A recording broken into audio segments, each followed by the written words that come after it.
petits chats, aujourd'hui on se retrouve pas pour parler d'un roman, mais d'une BD, puisque je me suis permise de contacter sur Simplement Pro, donc David Konam, qui a créé la BD Documents sans titre. Donc je vous la mets juste à côté de moi, j'ai adoré la couverture, je la trouvais simple et elle suffit à elle-même pour comprendre de quoi parle le livre, puisque vous voyez c'est bien marqué BD humour et en effet j'ai pas arrêté de rire tout au long du livre. Il y a juste un moment où j'ai dû m'arrêter de lire parce que je ne comprenais pas le mot, puisque je ne suis pas auteur, encore moins éditeur, et je ne connais pas trop cet univers, donc il y a un petit mot qui m'avait bloqué, et comme j'aime savoir et comprendre ce que je lis, j'ai été chercher tout simplement la définition.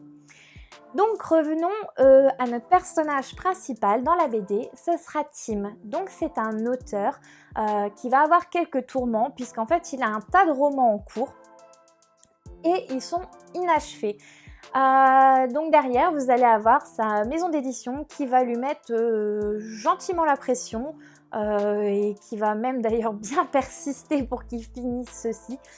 Et donc tout au long de cette BD, on va suivre les péripéties de ce jeune homme qui va avoir différents soucis, comme par exemple, comme beaucoup d'écrivains connaissent le syndrome de la page blanche, où en fait il n'arrive pas à écrire, ou alors à des moments il va se mettre la pression, il va compter le nombre de mots qui lui manquent et puis il va les décompter, c'est presque un compte à rebours pour lui, donc c'est vraiment très très marrant.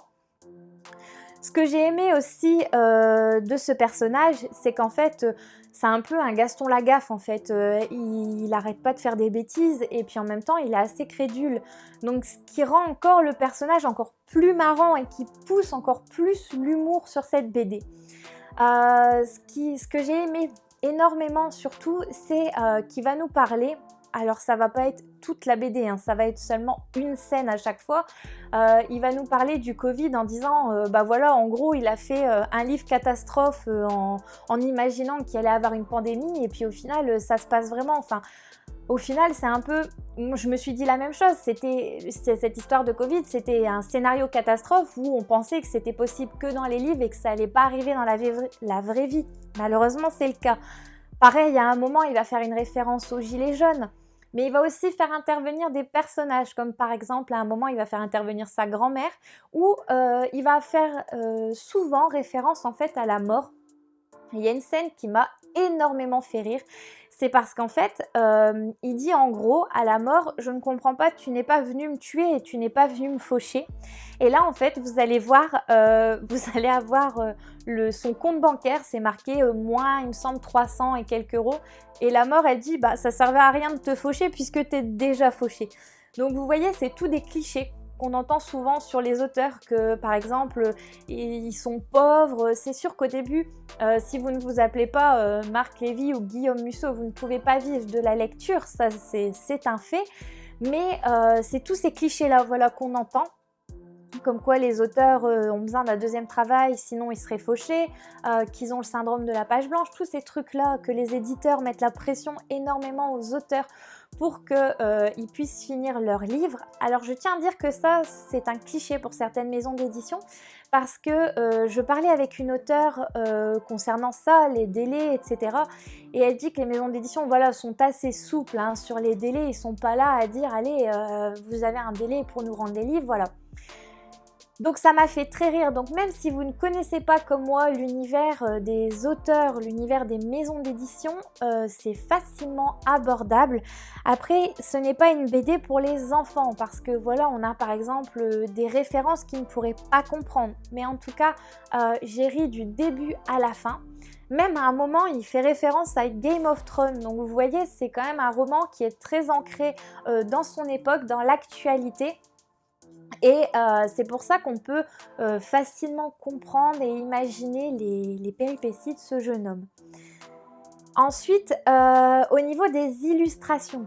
Alors il y a une fois, je crois, où j'avais pas très bien compris le texte, mais le fait qu'il y ait l'illustration, ça m'a permis en fait de comprendre ce que l'auteur voulait dire et là où il voulait en venir. Donc vous voyez, c'est très abordable. Je vous mets dans la description lien si vous souhaitez vous aussi lire cette BD. Je vous la recommande parce que moi, à part, comme je vous disais, lire les Schtroumpfs, Marsupilami, je m'étais jamais lancée dans un autre univers, donc c'était un peu un défi pour moi. Et j'ai pas été déçue du tout. Donc je pense que je vais continuer à contacter des auteurs pour avoir les BD, etc. pour découvrir de nouveaux univers, de nouveaux auteurs, de nouveaux dessins avec de nouveaux personnages. Ça fait beaucoup de nouveautés tout ça. Mais pourquoi pas. J'ai été très contente donc de découvrir cet auteur et je vais veiller avec impatience s'il sort de prochains livres ou de prochaines BD. C'est avec grand plaisir que je vais les lire. En tout cas, n'hésitez pas à me mettre en commentaire ce que vous en avez pensé. Si vous voulez voir un petit peu plus, j'ai partagé sur Instagram une photo du livre qui m'a fait énormément rire. Donc voilà, pour que vous puissiez un peu imaginer les gags qu'il y a dans le livre, parce que concrètement on peut parler de gags tellement c'est marrant et on se dit c'est presque limite improbable. Voilà en tout cas les petits chats, j'espère que cette vidéo vous a plu. N'hésitez pas à mettre dans les commentaires ce que vous en avez pensé, s'il y a des choses pour vous à modifier, si vous avez des questions, c'est avec grand plaisir que je vous répondrai à celle-ci. Donc je l'ai lu sur ma liseuse, elle est en noir et blanc. Donc j'ai fait le test de le lire sur l'ordinateur et avec les couleurs c'est quand même beaucoup plus agréable, surtout que les auteurs s'embêtent à mettre des couleurs, donc autant en profiter. C'est plus beau, ça rend le dessin plus gai et la lecture encore plus marrante, plus fluide. Donc voilà, si jamais vous l'achetez en format numérique, une BD ou un manga ou voilà des choses qui nécessitent la couleur, privilégiez plutôt la tablette ou l'ordinateur. Voilà, je ferme cette petite parenthèse. En tous les cas, j'espère que cette vidéo vous a plu, que vous continuerez à vous abonner et à liker celle-ci, ça me met énormément de baume au cœur. Mon conjoint derrière fait régulièrement des améliorations sur les vidéos pour que ce soit plus agréable pour vous, pour les regarder et pour les écouter. Donc j'espère que ça vous plaît aussi, le travail qu'il fournit derrière. Et je tenais moi aussi à le remercier du beau travail qu'il faisait. Voilà, je vous laisse, je vous dis à très vite les petits chats et passez une très bonne journée. Bisous!